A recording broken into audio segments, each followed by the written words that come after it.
no, I would say yes, the ocean was quieter in that we had less ships passing, less sonar and stuff like that, which was great for the whales and stuff like that.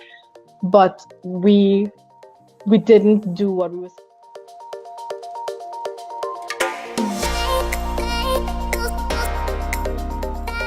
Guys, welcome back once again to Mikeonthemictt. I have a special guest on the line.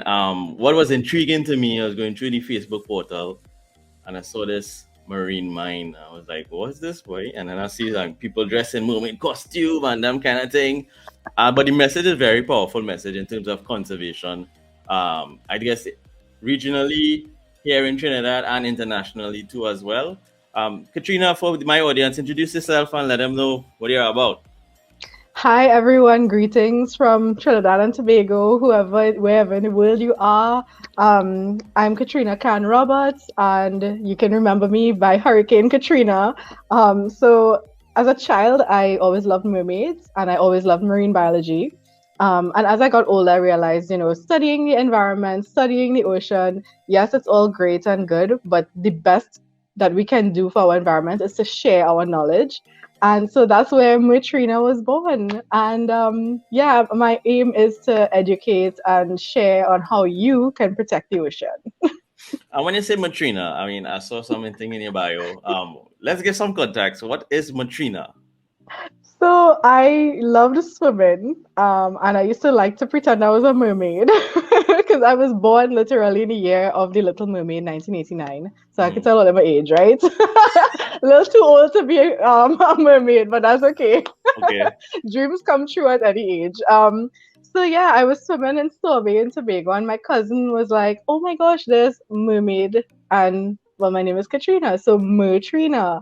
And since then, my family has called me Mertrina since then. Like, I think I was 6 or something. So I've always been called Mertrina by my family. And Katrina, just to give some context to the audience, you're actually trained in marine biology, or in terms of what you're speaking about. Give some Yes, context in terms of your actually. training. So yeah, my degree actually was in environmental natural resource management with minors in zoology and marine biology.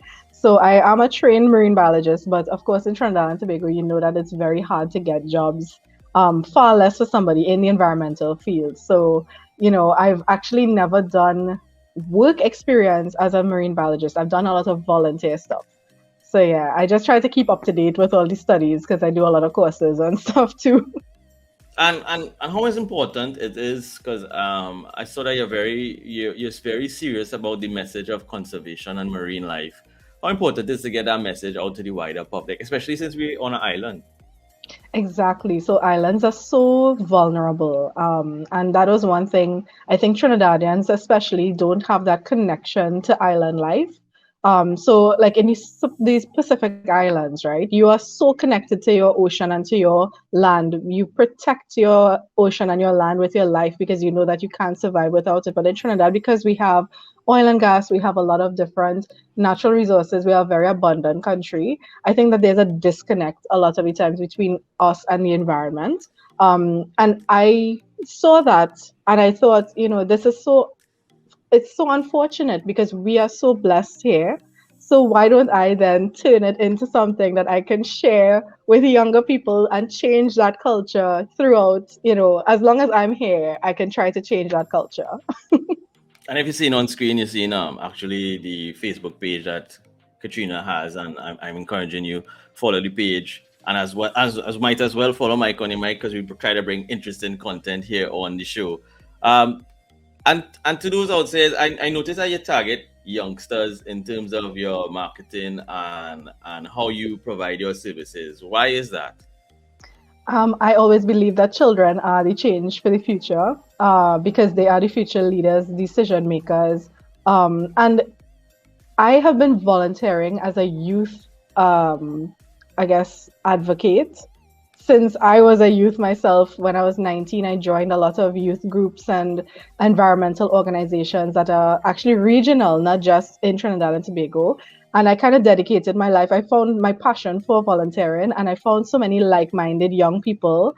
And the thing is that we don't have these same opportunities that we would have had if we were in a different generation. We struggle to find jobs. We struggle to have financial stability. And I think that if you don't support your young people, how are you supposed to have a strong society going forward? So yeah, that's basically why I focus on younger people, because they are the decision makers of tomorrow. So if I'm a parent out there, I have a youngster, I seen they have a lot of interest in marine life and marine animals. How do I challenge them, or how do I channel them into get it into a career of actually conservation and being able to help that message get out to Trinidad and Tobago even at that young age? That's a very good question, because I can only speak from my experience. And my experience was that I was lucky enough that I was able to study what I wanted to. My parents supported me in what I wanted to do. And, it's so important that when you see they have a passion for something, to cultivate that passion. So I grew my capacity through volunteerism, making sure that I was in the right places that had things that interest me. So beach cleanups. I learned about the international coastal cleanup, which is not just a throw garbage in a bag and it goes into a landfill. You have to sort the waste. You have to accumulate the data, and see the science, and that you yourself can be a citizen scientist. You can see an animal that has died on the beach and say, okay, what caused that animal to die? Call the IMA, call the whale stranding network if it's a whale.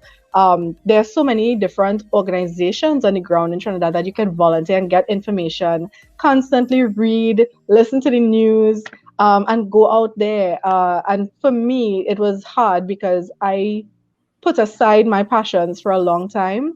I always wanted to write. I always wanted to do something with mermaids. And that's where, during the pandemic, and also because we had a lot of trauma, and I was like, okay, I'm going to die very soon. So let me do everything that I wanted to do before I die. So I don't want that to be the motivation for the young people.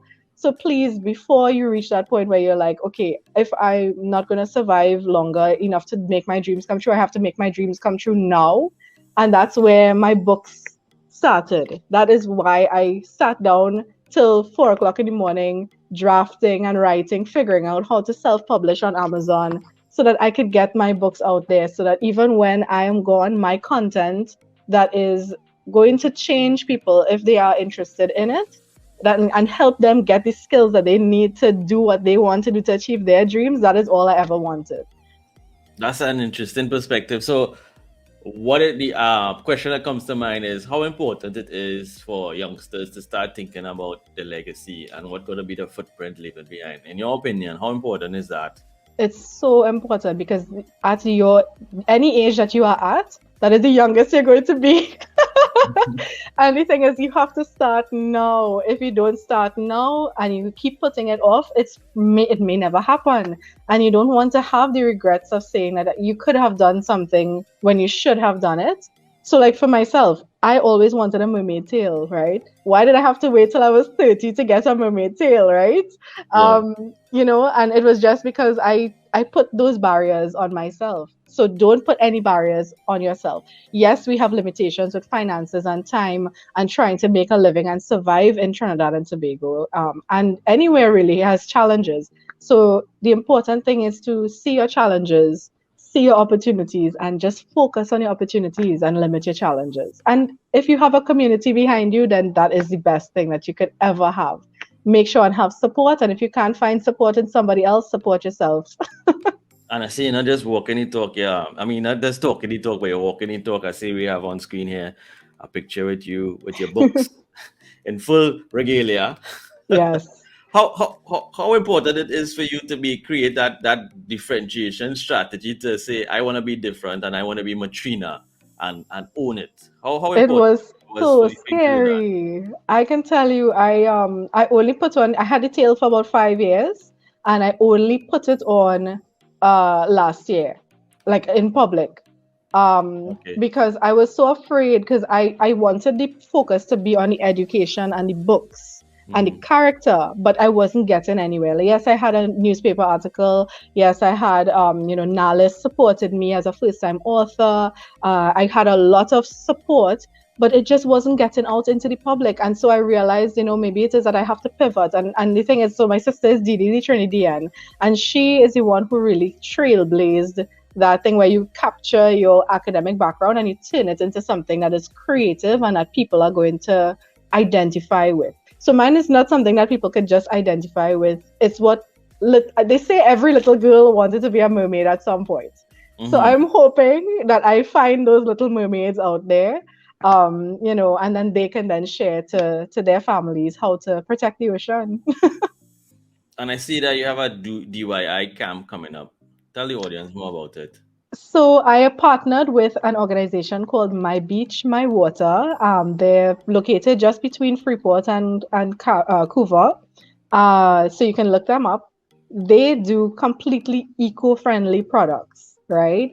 So like shampoo bars and handmade soaps and stuff like that. Things that, and well, all of the things, that's not limited to that, to body care and stuff. That is to do with becoming more conservation minded. So I'm so happy to have partners like that where we can help each other. So they want to protect the sea, I want to protect the sea. I am doing something slightly different to them, but it all aligns to that conservation message. So yeah, their information is up online and they have pricing for their camp activities. It's not just I'm going to be there, it's a lot of other people as well. We have like jewelry makers, we have all these craft people who are so talented in many different ways and willing to come together for that common purpose of becoming more sustainably minded, And that's it. Our time's up. That 10 minutes fly fast, boy. It's interesting to get your message out there to the wider public. I hope anyone seeing this video could share it. We here on Mikeonthemictt, well, I trying to build a small community to get messages like yourself who is an important message, who may not be on mainstream media, but still have a valid message and have a community and being able to have a group of like-minded people working together to help build Trinidad and Tobago. We're in dire straits right now. You hear that? Yeah, time up. Well, Mike, honestly, you are doing the best thing. Building a community is the only way we can make a change. So thank you so much for this opportunity.